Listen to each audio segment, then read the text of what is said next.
Welcome back to Dum-Dums and Dragons, where improvisers who've never roleplayed before journey into the world of Dungeons and Dragons. I am the Grand Wizard Bukake, your host. Juniper has been named Champion of Strength after her victory in the arena. But who is the stranger impersonating the Forsaken? Can Quinny and Dawdle win the dance contest at the Masquerade Ball? And will they ever look into the location of Baba Yaga's friggin' hourglass? Find out next on Dum-Dums and Dragons.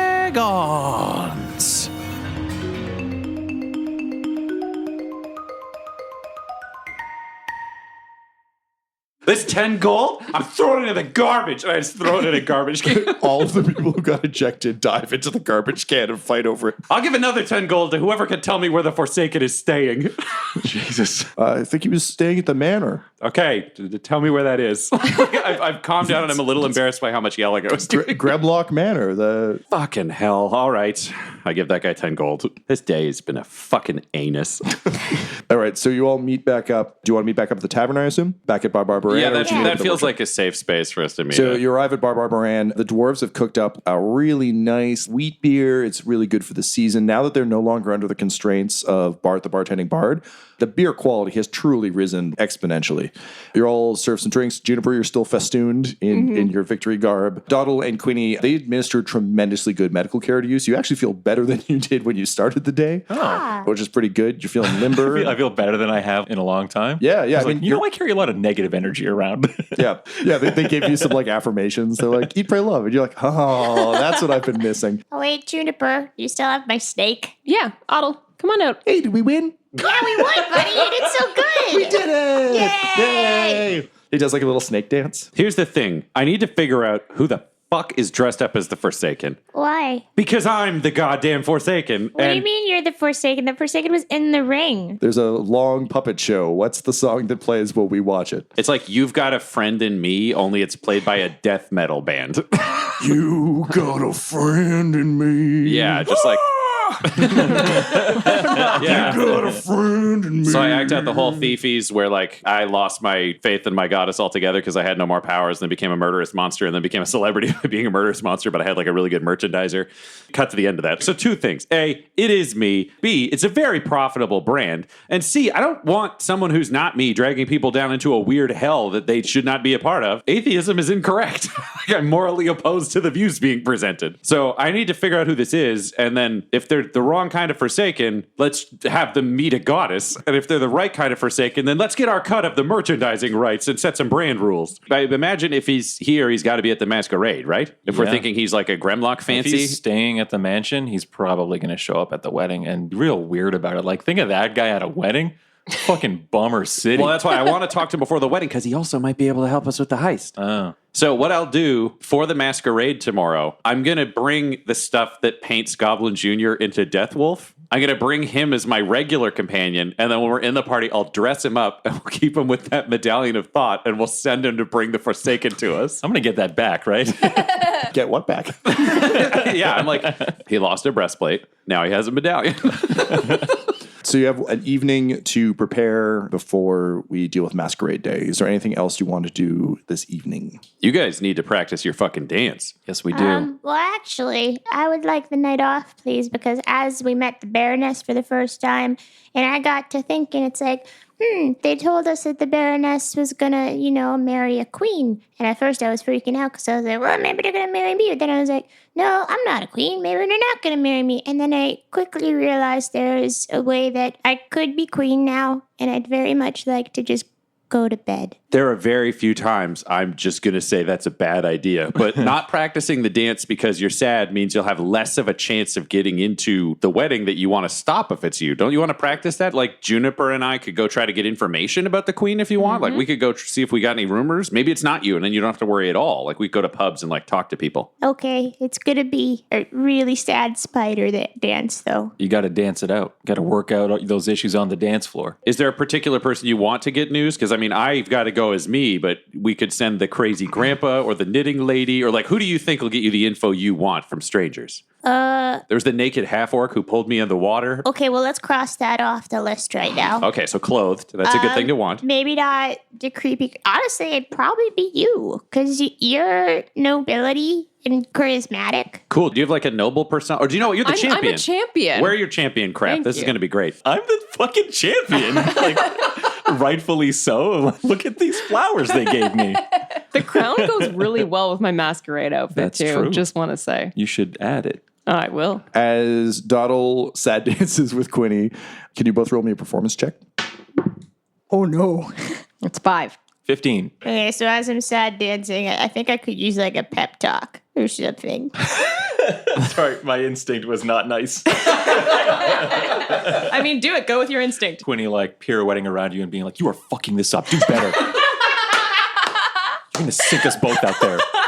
It is kill or be killed on the dance floor, Doddle, and I will not be killed. Donald, Quinny's speech has no effect on you. In fact, if anything, it kind of hurts your feelings. Then all of a sudden, you start to hear a music box playing, and you turn, and No-Eyed Al is sitting there being like, "Go ahead, Donald, I believe in you. Dance like a teenage dirtbag." I got 2 tickets to Iron Maiden. I mean, it's better. It's an 8. So you do dance to Teenage Dirtbag. Not a great song to dance to, but you try your best, and that's what really matters. Except to Quinny, who is livid. So, Quinny, I will offer you a devil's bargain. You can spend one of your advantages to allow Doddle to pass this as you get over your shit and decide that maybe it's worth silver lining playbooking this and actually helping her out. Yeah. Or you can keep them for the event itself. No, I'll take it. I'll offer one up to lift your spirits now, and then hopefully we'll be better tomorrow. Okay. Quinny shows you how to bend sadness into dance. Do I roll again? No, he just gives you an auto pass by sacrificing one of his advantages. Oh, thank you. So you're fully black swanning it, turning your sadness into elegant dancing. And Al is just like, I assume you're both doing great. And you know what? You are. So we smash cut to the most expensive tavern in town, which is the Eagle's Rest, which is a posh country club style place. It's nice and fancy. There are just stuffed eagles everywhere.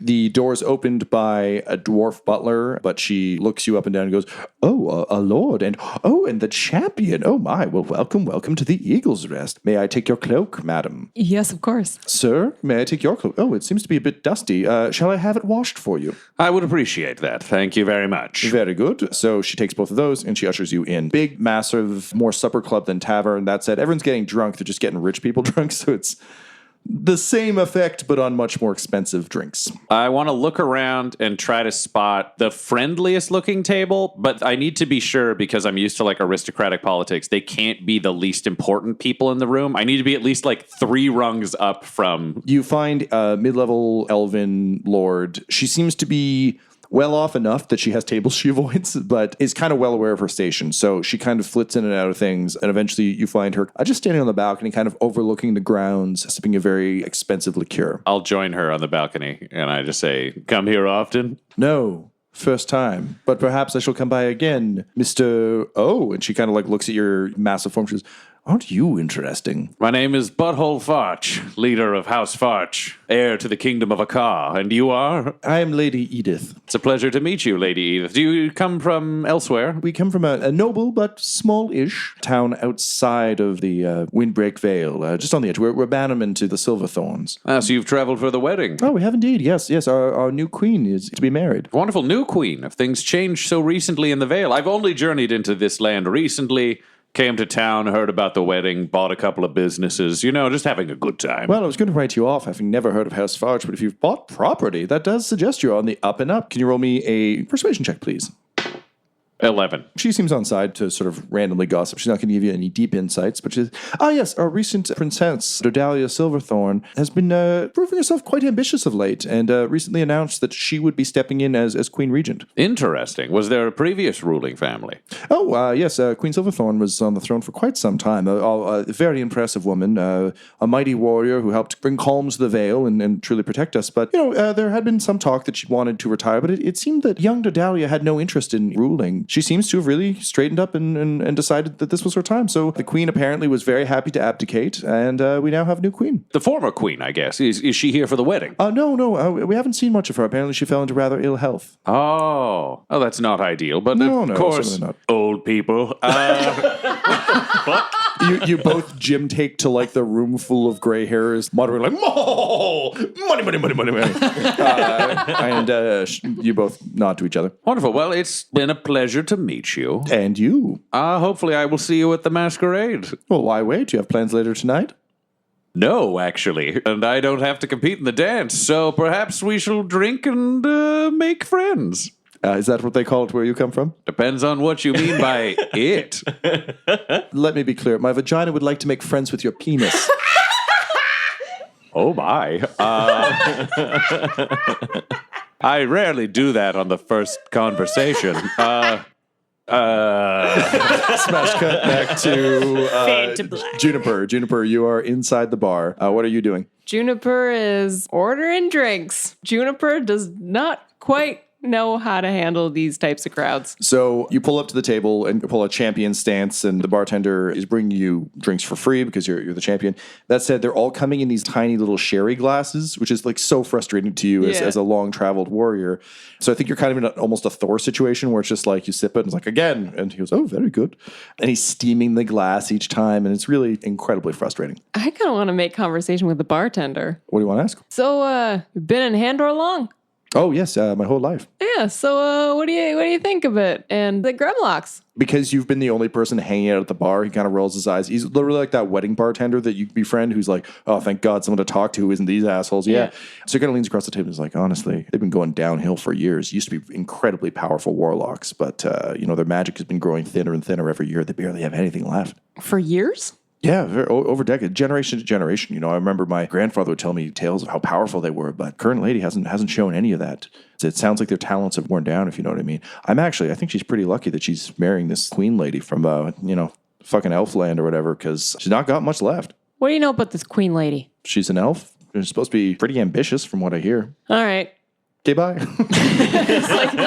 Yeah, okay. I thought maybe you'd have something more juicy to share. My job's to serve you drinks, not just ply you with information. You think every bartender just has expositional data to tell you? Well, kind of, in my experience. Well, I guess then I'm just a disappointment. My dad was right. No, you're not a disappointment. He disappears. I'm sorry. You hear gentle crying coming from the service room. Oh, jeez. Smash cut back out to the balcony. So, She's like running a finger around the rim of her tiny sherry glass. listen, you're doing great work here, but the thing because I'm like the heir to the entire kingdom of Akka, and we have like issues with sort of the line to the throne, I can't really just go throwing my wiener around without putting kingdoms at risk. So it's got to stay in the plate mail.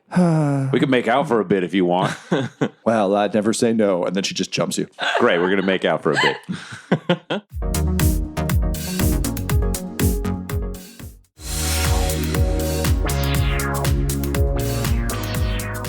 Is it a gray water makeout? I don't think I've ever really just made out with a lady before, so I'm just trying to figure out what's up. Like, I might use some gray water tricks until I try to figure this out. A performance check. The romantical kind. That's a nat 20. Oh my God.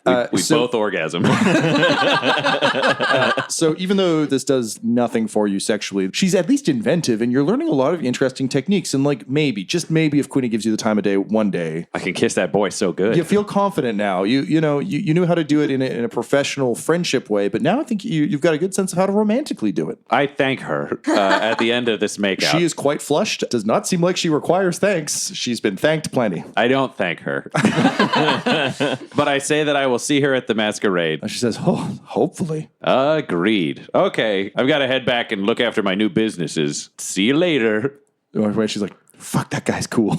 I just say to myself, wow, as I walk off the balcony. And you collect Juniper, who's looking forlornly at the back room where you hear gentle sobbing. did you kiss someone real bad? No. Why did you say that? Because I kissed someone real good. Oh, okay, let's go. I would just like to chat, know your experience, but we can do that as we walk away. You walk away with Butthole regaling Juniper of stories of his... Yeah, I offer to teach you how to make out, but I think I'm going to have to do it. It's not a good describer. I'm okay. Okay, maybe later, though. I think we have established that Juniper is plenty good at making out throughout her various adventures, but... Yeah, I've got that covered. Then I want to learn tricks Look. from you. Mrs. Paisley fucks. So you arrive back at the tavern just in time to see the end of what looks like a moderately okay dance. Quinny, you're done practicing, right? I mean, I've done all I can. It's kind of like Nigel Farge lightly over sweating, there. like breathing a little bit. Like I think I was I've doing. done all I can. I think I was doing really good with the box step there once I got like the footwork down. The heel ball change is tricky. I know. Yeah, I still haven't gotten the like high kick very good, but like I'll do some stretches tonight, and maybe one day I'll get my kick as high as you. Maybe. All right. So, did you get any news, Juniper, at the bar? Did you learn anything about the royal family? Not really. Did you I learn- mean, the did- Gremlocks have been going downhill magically for years. So they like don't have power anymore? Pretty much. They used to be magical. Okay, I'm going to lock that away. I think I've got two thoughts then. That is interesting.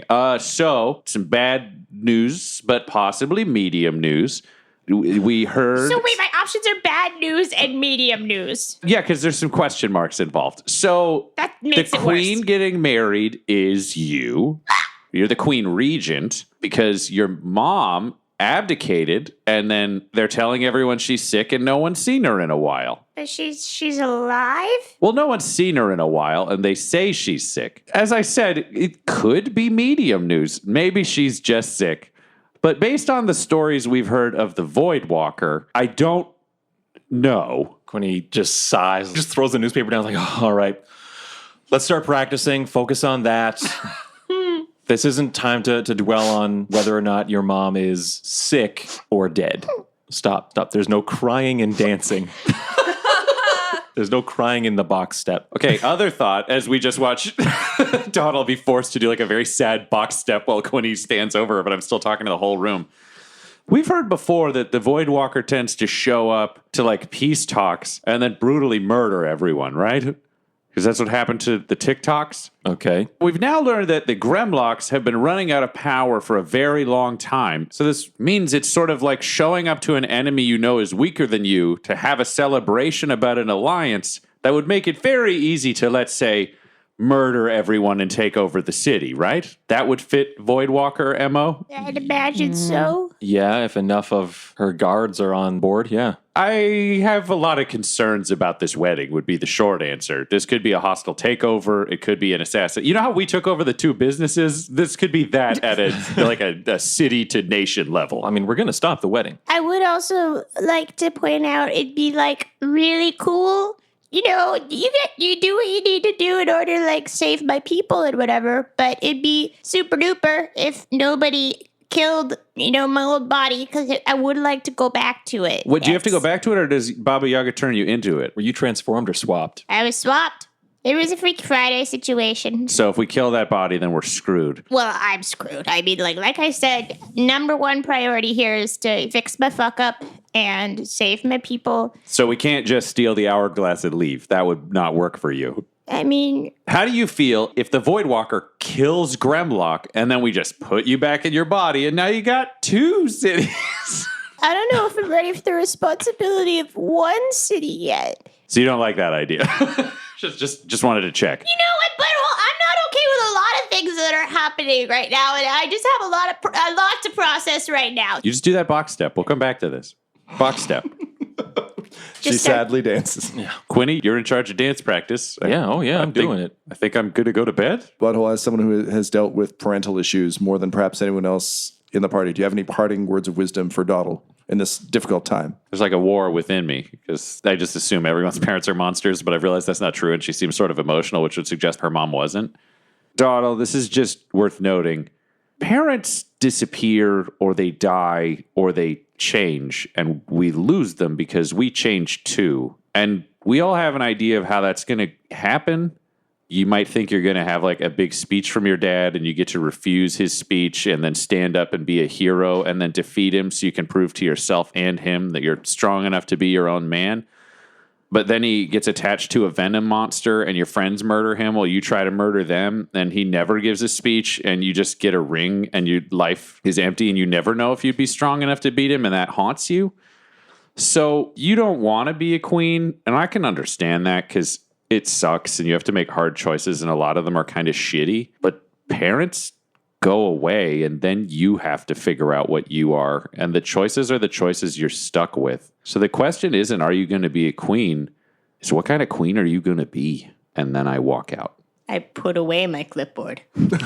Do you stop box stepping? Yeah. Did I say to stop box stepping? 1, 2, 3, 4. Are we box stepping all night? Until you get it right. This act is like wearing thin, I think, for Dottle. I'd like to go to bed. Yeah. Quinny's like, all right, you know what? You've actually done a really, really good job. Whatever kind of emotions you're harnessing, it shows in your dance moves. Thank you. Yeah, I think. Is it because I cried the whole time? Or? I don't know what it is. I don't want to put a label on it, but I think you're going to be great tomorrow. Thank you. I appreciate that. You're welcome. I'm going to go to bed now, and I'm going to hop up on my bed and put my knees to my chest, and I'm going to scry on my mom. You know what that does, or do you? No, I particularly want our listeners to know. So you can see and hear a particular creature you choose that is on the same plane of existence as you. The target must make a wisdom saving throw, which is modified by how well you know the target and the sort of physical connection you have to it. If a target knows you're casting this spell, it can fail the saving throw voluntarily if it wants to be observed. You pull your knees up, you close your eyes, and you just kind of reach out across the distance. And it's difficult, but you begin to sense your mother's presence. And you kind of hear her voice in your head say, "Dottle, is that you?" You kind of see through her eyes. She looks to be kind of in a fairly shabby bed that seems to be kind of in one of the north towers of the palace. Not her bedroom. No, definitely not. Out the window, you just see sky and clouds, so she's definitely somewhere elevated. You can see your father sitting in a chair across from her. He seems to be dressed very shabbily, like his sort of scholar's clothes are fairly ragged. You can see he's tending very watery soup over heat, and he says, "Oh, honey, are you okay? What?" And she just kind of shakes her head and she says, "Oh, I thought I felt her. You know, the real her out there somewhere. That's nice. Tell her I say hello." She just goes, "Hi, Dottle. We believe in you." And then she starts to cough horribly, and her vision closes as she seems to kind of drift off into unconsciousness. That bitch. You get him go to bed. And with thoughts of revenge on your mind, you fall into an uneasy sleep. The next day arrives. The entire town is buzzing with excitement over the masquerade. You have time to do one major action each before we smash cut to the masquerade. So is there anything at all you wanted to do before the main event? I have to go get the lady to cover me in dirt and plant seeds in my armor. Yeah, she shows up at the tavern ready to do it. And I got to get the stuff to be able to paint Goblin Jr. as Death Wolf. So that'll be mine. Okay, great. So she's able to bring all of that. She's really excited that you bought this. She's been trying to sell this forever and no one wants it. So, yeah, she does that for you. Your armor begins to grow fruit. Your fruit suit grows. I like it. I'm going to bring Otto here as a raven. Otto rests on your shoulder and just occasionally, comfortingly nudges you. Thank you, Otto. I'm in a very bad mood. There's a therapist when you need one. Wait a minute, you can't talk anymore. It's hard being a raven. It's hard to talk with a beak. Oh, that's fair. Let's go dance now, I guess. Juniper, anything you want to do? I'm going to go walk amongst some trees in my lovely twig and branches cloak and just get as many birds on me as possible. Yeah, you're doing the Disney princess thing, but instead you're like a horrifying badass. Yeah. The Disney badass thing. Yeah. It's like, come on, birds. You like me. And they're all like, where like, you and Otto are having the same morning, just with vastly different emotional reactions to what's going on. Quinny, what about you? Going over the final touches of the choreography with Otto, and I will take a moment to summon forth Frostbite, my ice short sword. I'll hand it to you, and I say, this is going to be your sword in our dance. Why do I have a sword in the dance? Because I'm going to have one too, and we're going to dance the Marushka from the Addams Family. What have we been practicing this entire time? Those were the basics. Now you're ready for the Marushka. What? And with that, you head to the masquerade. So the masquerade is held in sort of the grand hall of Grimlock Manor. It's been festooned with a variety of different things. The theme is under the sea. So there's... Well, shit. So there's just like cardboard waves and things. It's very fancy, but also very tacky at the same time. It's one of those ironic parties. School dance under the sea? Yes. Yeah, that's very much what it is. And you can see that Cassandra Grimlock keeps like gesturing to it like this is a grand show of wealth. And everyone's like, oh, yeah. And so she turns around, they're like, no. Will my costume attract penguins as well? No. I mean, there's cardboard penguins, but they all look shitty. All right. Just trying to think of an appropriate bird. No, you just get regular birds. They fly in through the window. Still, it is the grand hall. You can tell it was built back when the Grimlocks were still very much in wealth. So you all enter wearing your costumes. One more time for the humans in the back. What is everyone wearing? I am wearing an entire suit of armor covered in fruit that is growing out of the armor that is edible. And when the fruit is picked, it grows more fruit. I'm also wearing a porcelain face mask that's sort of like a neutral mask, but with all the features, and its features shift to match whatever facial expression I am making. Excellent. Doddle, what are you wearing? I'm wearing a little spider costume that I kind of picture looks like a kigurumi. It's pretty cute, except I'm also wearing a mask that flips my face upside down. So there's a lot happening right here. I think everyone's like, oh, that lady wearing the goblin mask looks really happy because as you're frowning upside down, it just looks like you have a giant smile in your forehead. It's weird that her eyes are leaking water directly up. That's strange. That's odd. How about you, Tyler? I am wearing a costume that looks artistically like a dead and ravaged soldier, as well as a mask that has two faces going out each side, and they move and speak when I speak. And Juniper? Over my armor, I kind of have this wrapped dress that's made of twigs and branches that have been curved to fit my body, and I've got leaves coming out of it. Very, very naturey, with some little birds flitting around. Excellent. So you all roll up in the equivalent of like a medieval limo, so just like a cart. Oh, yeah, and Goblin Jr.'s dressed like Deathwolf, and he's wearing the Medallion of Thoughtful Minds. I don't know what the fuck it's called, but he's wearing it. Great. So you all roll up to the manor, and you are asked to surrender your weapons at the door. That said, as entrance into the dance competition, you're allowed to keep your ceremonial swords, but all of the weapons must be left at the front. That's fine by me. I kind of give like a, come on. I know. Not for the champion, just for the plebs. And they look at Butthole. First of all, not a pleb, Lord. Second of all, this is a reasonable rule. And I give them my shield, and I say, could you use a hammer, champion? And I show her Moonlight Bringer. I could always use a hammer. All right, then you can have this one. And I just hand it off to her. Sorry, champion. You can either have the sword or the hammer. Oh, and kind of side look at Butthole. Okay, give him the hammer. Oh, okay. It's fine. Actually, sir, the hammer's actually part of his costume. Suggested. He looks down and apples are growing along the hilt of the hammer.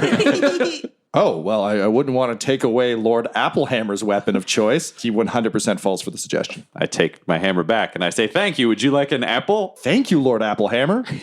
And he takes it, and honestly, it's pretty fucking delicious, given that it was magically grown off armor. I eat a tomato because I'm weird. You walk in, there's just tomato juice running down You're your eating chin. it like an apple. Oh, right? yeah, absolutely. Meanwhile, the people behind him are like, oh, yeah, the swords are part of our costumes, too. And he's like, shut the fuck up, you bastard. Clearly not. Not falling for that. So you're able to enter the grand space. The dance competition will be coming up in a few minutes, so you have a couple minutes to kind of look around. Doddle, to your surprise and horror, mounting the observational head table, you see Baroness Gremlock. To her side is Reznov, but led up by Long John Oathkeeper, you recognize your own face ascending the stairs.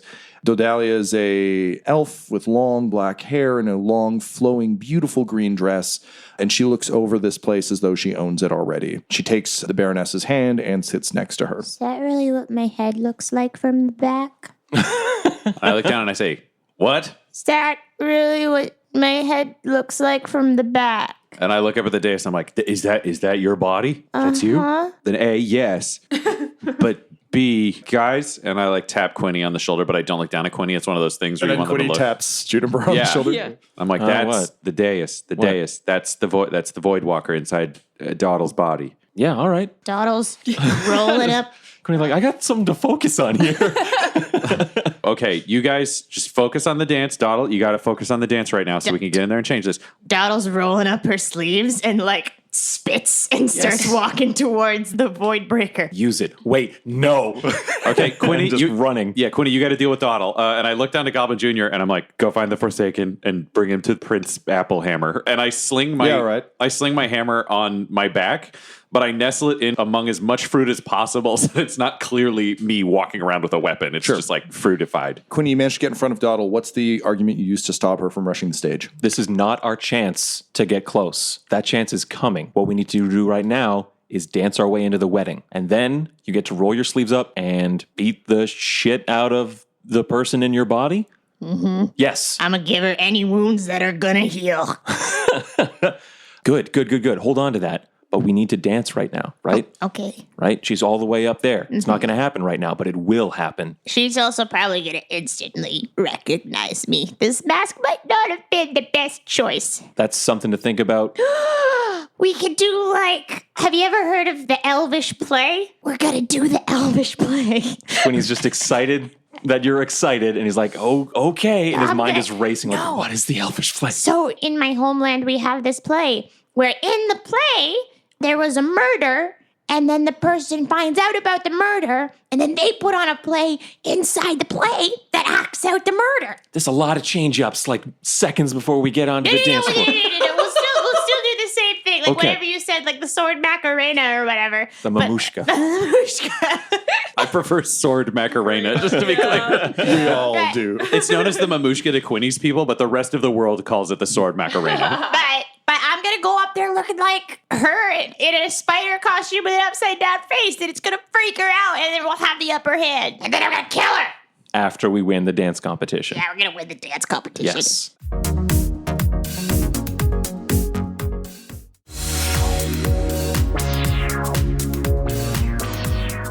So, Butthole, you're sipping a drink from I assume your infinite stein. Yeah. I'm not paying for shit if I don't have to. Damn right. I've blown so much cash this trip.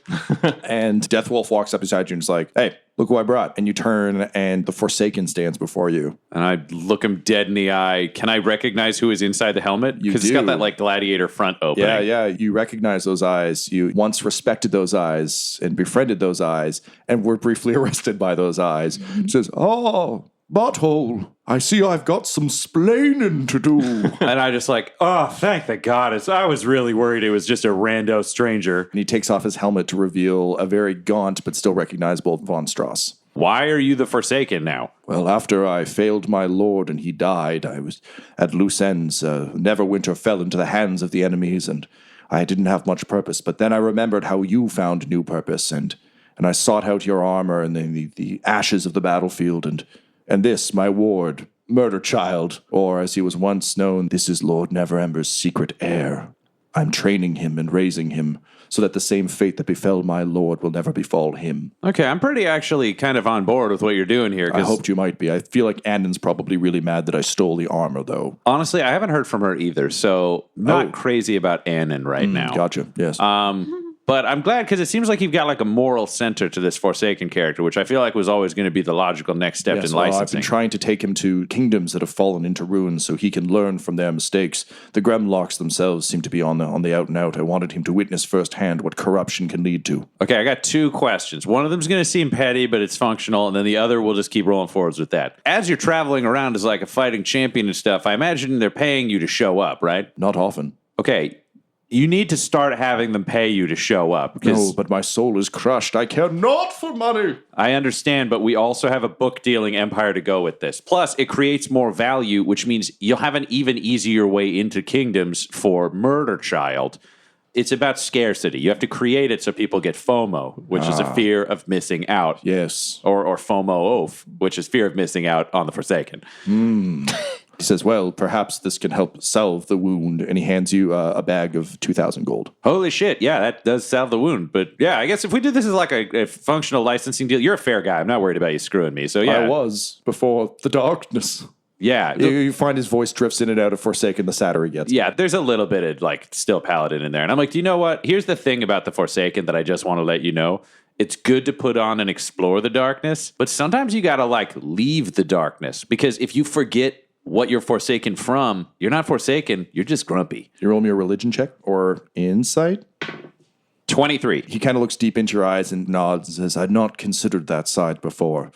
Thank you, Butthole. I know once I hunted you and put you in jail, but it seems that you are far further down the path to enlightenment than I. I'm realizing that I spend a lot of time helping people when I'm present, but it's very hard for me to pass on my teachings otherwise. And it seems like you could really use the help of a goddess that you know to be demonstrably real rather than a lot of abstract symbolism. I think I'm going to put together some writings on Moonhammer that I can send you. So I take down like his Raven address where people can just like write down where they are and leave it at local Raven stuff. And I'm like, I'll send you teachings. Let's keep in touch because it's not just about the money. I actually care about your Forsaken heart. And now I'm definitely on Team Murder Child. Oh, I started my own House Farch. I'm trying to sort things out with my mom and a Ka. There's a lot of stuff going on there. But immediately, have you seen the Hourglass of Eternity around here? No, it's kept in the vault with the rest of the relics. The Gremlock family is notoriously secretive and paranoid, but since they've lost their powers, I imagine if you wanted it, it wouldn't be too difficult to find. So I'm just going to sort of like wander off down the halls with him and find some like quieter halls where I can relay what's going on with Dawdle and the Voidwalker Sure. and All the right. So Switch you guys- and about the vault and the heist. Great. So you guys go off and get caught up. I also feed Murder Child a bunch of fruit. He's happy. He's a haunted child, but he seems... He gets the good shit like peaches and stuff, not man. like a tomato. pretty happy. You also sense a tremendous amount of psionic energy contained within him, though it seems as yet unhoned. I give him also just a hammer of Moonhammer, and I just say, remember, bad guys are forsaken, but you got to protect the good people. And says, "Can I keep it, Mr. Von Strauss?" And he's like, "I told you, it's the Forsaken." And yes. Smash cut back out to the dance hall. So the time has come, my friends, to dance of many dances. Dawdle's stretching angrily. Dodalia stands and says, "Welcome, welcome all. I thank you for coming to this, the day before my nuptials. It's so nice to see so many eager new friends here to just cheer us on as me and my betrothed take our next steps in togetherness. Isn't that right?" And the Baroness stands up to say something, and she just gently pushes her back down. "So now you will dance for my amusement, and who manages to bore me the least shall receive a reward of getting to come watch me have a happy day. Doesn't that sound delightful?" And everyone applauds pleasantly. And then the dancers take to the floor. "So, show me what you've got." And she sits back down. Just giving her the death glare the entire time. Are we just dancing? Is it like everybody makes a circle for us? Or are we taking turns? Or what's going on? What's the format? It's like a straight up dance circle situation. Everybody comes out and dances in the center of the circle one by one. The partners that are least interesting are dismissed until there is only one remaining dancing couple. So everybody dances at the same time, a la Grease rules, where they're like, not you, Yeah. not you. People get eliminated. Hondo P. Yep. Nice. Okay. Hey, Quinny, let's do this. Okay, All here's the most important question. What do you dance to? Let's figure this out together. What are we going to dance to, Dawdle? You know what? I know exactly what we're going to dance to. Yeah? Gotta dance to Teenage Dirtbag. Oh, I hate it. Thanks, I hate it. I'm going to give you each one song that you get to add. So Dawdle has chosen to add Teenage Dirtbag to the mix. Quinny, what song do you want to add to the mix? What feels the most mamushka-ish? The most mamushka-ish would be just like an old polka song. You walk up and you're like, "Hey, you guys know any polkas?" And they're like, "Do we know polkas?" Ah, you guys. Finally, my Papa training comes in handy.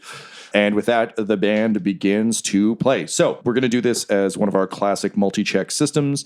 You will have to both pass a variety of performance checks and not fail a certain amount in order to successfully win the dance competition. Butthole, you're off talking to Paladin Von Strauss. Juniper, you're here. I don't really know how much you can help with this other than just cheering them on. Yeah. I'm clapping them on raucously. What I'll let you do, Juniper, is at the end of each round, I'll let you roll a check to see if you can use kind of your status as the champion to sway people. Like, just that person walk around and be like, "Wow, they sure are good. Yes. I vote for them." All right, my friends, are you ready? Yes. Describe your first steps, please, and All right. roll a performance check. So you have my sword, Frostbite, and I summon forth, this is a new spell, because I am death, a Shadow Blade, which is basically a long knife with no real discernible features, just condensed shadow that comes to a point. And we begin to, I think, let's do this together. I think we should start like lightly tapping our swords against each other to like the rhythm of Teenage Dirtbag, right? Yeah. And like maybe walking around each other, kind of one hand on one hip and just the swords tapping and stuff like that. It's sung by like an opera singer. It's like, her name is Noel. I had a dream about her. Roll. Dawdle's gonna get super into it and like take your sword and like almost stab it on the ground and like try and fling around it. Yeah. Just go where the music takes you. What kind of roll is this? This is a performance check. Okay, so that's a 19 for Quinny. Oh, that's a 10 for Dawdle. That is one success, one failure. Dawdle, you stab the sword into the ground and it sticks because it's a magic blade, so it's actually really good at that. You kind of like stumble a little bit, but the music's feeling good. You're feeling it. And I just whisper near the judges. It's like, what dramatic tension. Go ahead and roll. And she doesn't know who I am. Persuasion? Yes. And she doesn't give a damn about me. 22. Oompa, oompa, oompa, oompa, oompa, oompa, oompa, oompa, oompa, oompa. All right, one of you can use advantage from Juniper talking you up because everyone's like, oh yeah, that is dramatic. Oh man, she stumbled. Maybe that was intentional. I don't know. I've got some from jazzercising in the mirror before, so you take this advantage. So the Papa song continues to go, and then suddenly the polka just kicks in full gear. It swings into high gear, and you see a lot of the crowd looking very confused. They're used to weird medieval versions of pop songs. They're not used to polka. Go ahead. I'm gonna do that thing where it's like you crouch down and like your legs kick. And I'm doing flips over you while you do that. Oh my god, no, that's a 9. But you take have the advantage, advantage. so roll again. I do, don't I? There we go. That's a 20. And a 21 for Quinny. You guys are super good at polka. Fuck yeah, we are. The tension is rising, but you guys are really feeling you're falling into a good rhythm. You feel like this is the make or break. This could win it for you or could drop you back down. What's the grand finale? What's the big last move? We talked about this, right? We're going to start juggling our swords back and forth. Cause I'm just a teenage dirtbag baby. Yeah. Roll now. That's a 3. That's a 22. So you're juggling blades. Yeah, the final is, And just one long squeeze on the accordion. Dawdle, as the blade arcs towards you, you actually catch Dodalia's eye, and she just smiles, and the blade is about to hit you. Quinny. It's my blade. Yep. I will cause it to just disappear. Both blades will disappear. So a shadow of black mist crosses your face as you make eye contact as the blade disappears. And I'll make it look like it happened on purpose. So I will intentionally lower my hand and not catch frostbite as it comes to me, but it also disappears. And so like the epaulette on your shoulder turns to frost. Right, right. And what do you say to really cinch this? Sorry. I have no idea. trust your gut. Yeah. The dance between life and death goes on. And it comes out of both of my fucking... Luckily, you only needed one more success to win. Dodalia is still glowering at Dawdle. I'm glowering back. But Gremlock is just like, oh, very good, because that's how life and death work.